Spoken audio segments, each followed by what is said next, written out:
मित्रों, यह एक सवाल है कि अच्छे लोगों की मृत्यु जल्दी क्यों हो जाती है। अक्सर यह देखा जाता है कि अच्छे से और धर्म से चलने वाले लोगों की मृत्यु अक्सर जल्दी ही हो जाती है। शास्त्रों में तो बताया गया है कि कलयुग में लोगों की उम्र 30 साल ही रह जाएगी और कलयुग का अंत होते होते इंसान की औसतन उम्र 20 साल ही रह जाएगी। आपने यह भी सुना होगा कि भगवान अच्छे लोगों को जल्दी बुला लेते हैं। मित्रों, धर्म कोई सा भी क्यों ना हो, हर किसी में यही बताया गया है कि जिसने इस धरती पर जन्म लिया है उसकी मृत्यु निश्चित है। और अगर बात सनातन धर्म की करें तो इसकी एक मान्यता के अनुसार बच्चे के जन्म की छठी रात ही ब्रह्मा जी उसकी किस्मत लिख देते हैं, जिसमें उसके आने वाले कल जैसे विवाह, पढ़ाई, नौकरी, यहाँ तक कि मृत्यु की तारीख तक शामिल होती है। कर्मों के कारण मृत्यु, यह निर्णय तो भगवान ही करते हैं कि किसकी उम्र कितनी है। आपने यह कहावत भी जरूर सुनी होगी कि जितनी चाबी भरी राम ने उतना चले खिलौना। दोस्तों, इस कहावत में साफ है कि किसकी मृत्यु कब होनी है यह तो भगवान ही तय करते हैं।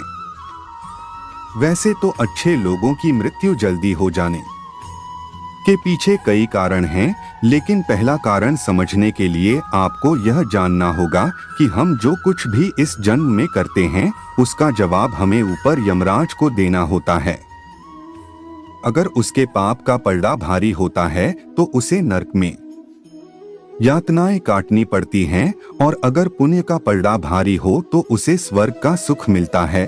और यही चक्र कई युगों तक चलता रहता है, जब तक उसे मोक्ष की प्राप्ति नहीं हो जाती।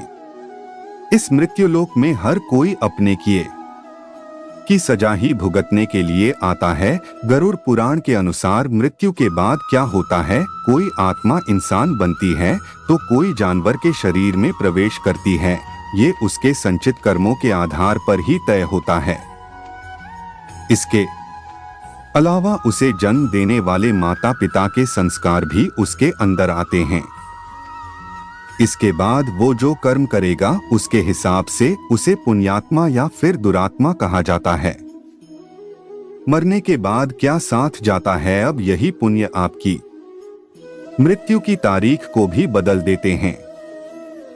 जिस तरह से एक जज जेल में रहने वाले कैदी के व्यवहार को देख उसकी सजा कम कर देता है, ठीक उसी तरह भगवान भी देखते हैं कि इंसान मृत्यु लोक में जाने के बाद अच्छे कर्म कर रहा है और उसे अपने किए की सजा मिल चुकी है। और जब उन्हें लगता है कि अब उसे मृत्यु लोक में नहीं रहना चाहिए, तब वो उसे बुला लेते हैं। अच्छे लोग अपने पाप का फल जल्दी ही काट लेते हैं। भगवान के दंड विधान के अनुसार हर व्यक्ति को केवल उतना ही दंडित किया जाना चाहिए जितना उसके पाप किया है। अब क्योंकि अच्छे लोगों के पाप कर्म बुरे लोगों के पाप कर्मों की तुलना में अधिक होते हैं, इसलिए अच्छे लोग अपने पापों का फल जल्दी ही भुगत लेते हैं। हिंदू धर्म में मान्यता है कि भगवान हर अच्छे आदमी को किसी न किसी उद्देश्य के साथ ही इसे मृत्युलोक में भेजते हैं, और भगवान का अपना अवतार उन्हीं उद्देश्यों में शामिल है। इसीलिए जब वो उद्देश्य जल्दी पूरे हो जाते हैं तब भगवान उन्हें वापस बुला लेते हैं। अर्थात अच्छे लोगों की मृत्यु उनके अच्छे कर्मों पर ही निर्भर करती है। इसके अलावा आपको ये भी बता दूं कि जो लोग ये कहते हैं कि मरने के बाद इंसान खाली हाथ जाता है, उन्हें यह जान लेना चाहिए कि 3 चीजें ऐसी हैं जो मरने के बाद भी उसके साथ जाती हैं।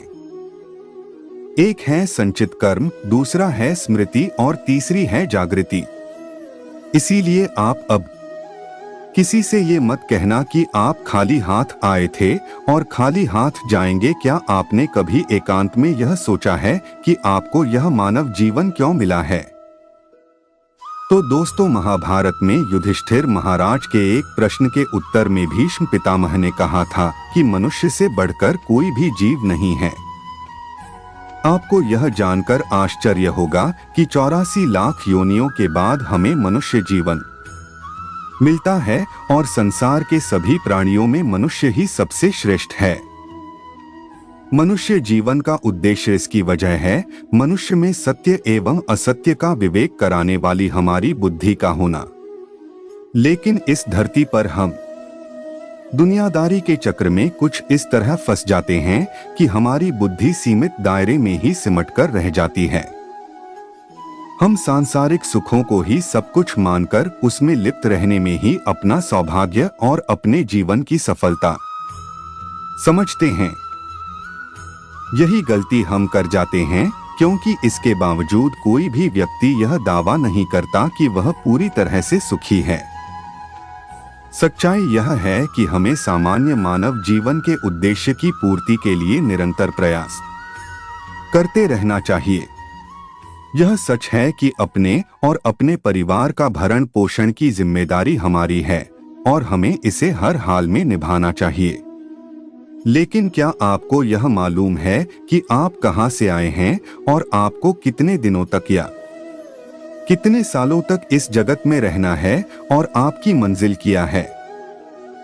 तो इन प्रश्नों के उत्तर में ज्यादातर लोग यही कहते हैं कि पता नहीं, ऐसे लोग बड़े ही अजीब होते हैं। वो यात्रा तो कर रहे होते हैं पर यात्रा के संबंध में उन्हें कुछ जानकारी नहीं होती। परमधाम तक पहुंचना है। मनुष्य के जीवन का लक्ष्य उन्होंने मानव जीवन पाया है, लेकिन उन्हें अपने जीवन का लक्ष्य मालूम नहीं होता। हमारे आपके जीवन का मतलब है एक उद्देश्य खोज लेना और अपने भीतर शांत रहना। कहा गया है कि मनुष्य आनंद लोक का वासी है और आनंद के परमधाम तक पहुंचना ही उसके जीवन का एकमात्र लक्ष्य भी है। इसलिए मनुष्य को इस संसार की मृग मरीचिका से निकलकर भव्य जीवन की प्राप्ति के लिए साधना के मार्ग को अपनाकर अपने गंतव्य को पहचानना चाहिए।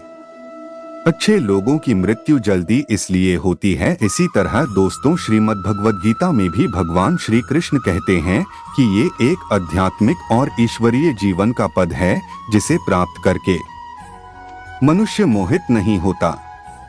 अगर कोई जीवन के अंतिम समय में भी इस तरह की स्थिति में हो तो वह भगवत धाम में प्रवेश कर जाता है। मनुष्य कृष्ण भावनामृत या दिव्य जीवन को एक क्षण में तुरंत प्राप्त कर सकता है और हो सकता है कि उसे लाखों जन्मों के बाद भी यह प्राप्त न हो। दोस्तों, यह तो सत्य को समझने और स्वीकार करने की बात है। भगवत गीता कहती है कि वास्तविक जीवन का शुभारंभ इस बौद्धिक जीवन के पूरे होने पर होता है। दोस्तों, इन सभी बातों से यह तो स्पष्ट होता है कि हम सभी एक निश्चित समय के लिए धरती लोक पर आते हैं और कुछ विशेष कर्मों को करने के लिए आते हैं।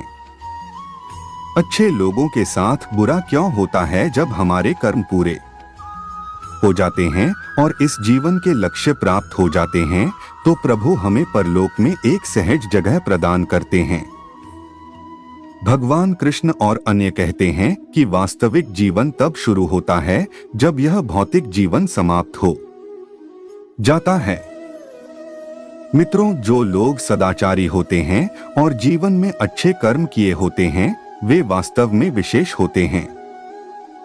जब उनकी मृत्यु का समय निर्धारित हो तो दोस्तों, उनको इस दुनिया को छोड़कर आगे की यात्रा जारी रखनी होती है। तो दोस्तों, यह थी हमारी आज की कहानी। आपका क्या कहना है इस कहानी के बारे में कमेंट करके हमें जरूर बताएं। वीडियो को लाइक करें, चैनल को सब्सक्राइब कर लीजिए साथ में घंटी को दबाकर ऑल पे सेट कर लीजिए ताकि आने वाली वीडियो आपको तुरंत मिले। मुझे दीजिए अगली वीडियो तक इजाजत, तब तक के लिए धन्यवाद। फिर मिलेंगे अगले वीडियो में नई कहानी के साथ। जय हिंद, वंदे मातरम।